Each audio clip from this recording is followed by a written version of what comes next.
Magandang araw sa atin mga kalingap. Mga kalingap, may panibago po tayong update kay Rose Ann.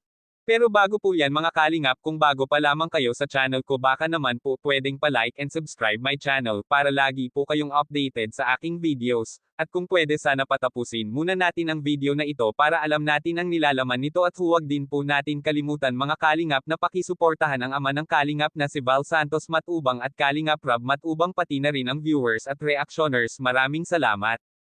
Mga kalingap, muling binisita at sinorpresa ni Cedric si Rose Ann dahil monthsary daw nilang dalawa ito. Kaya nagulat ito si Rose Ann dahil may dala-dala si Cedric na bulaklak at cake.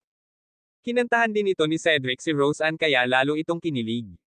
Kaya sabi ni Rose Ann, first time niya daw makatanggap ng ganong bulaklak, kaya nagpasalamat ito si Rose Ann kay Cedric. Sinabihan din ito ni Cedric si Rose Ann na sana hindi na lang love team at sana totoo na lang ang lahat ng ito.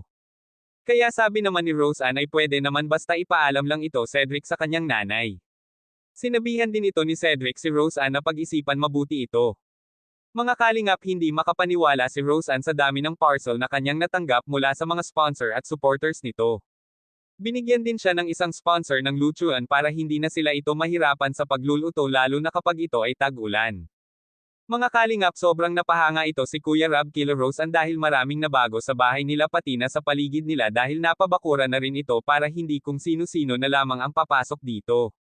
Marami na rin tanim na mga gulay at halaman, mahilig din kasi ang kanyang nanay sa pagtatanim lalo na at ito lang ang kanyang libangan dito. Binigyan din ito si Rose Ann ng isang sponsor at ni Kuya Tab ng financial para may magamit sila sa pang-araw-araw nilang pangangailangan, kaya nagpapasalamat ito si Rose Ann at ang kanyang nanay sa lahat ng nag-sponsor at nagbigay ng tulong para sa kanila. Hinge niya, sukat, akalain na ganun na rin pala. Ito kadami ang kanilang mga supporters.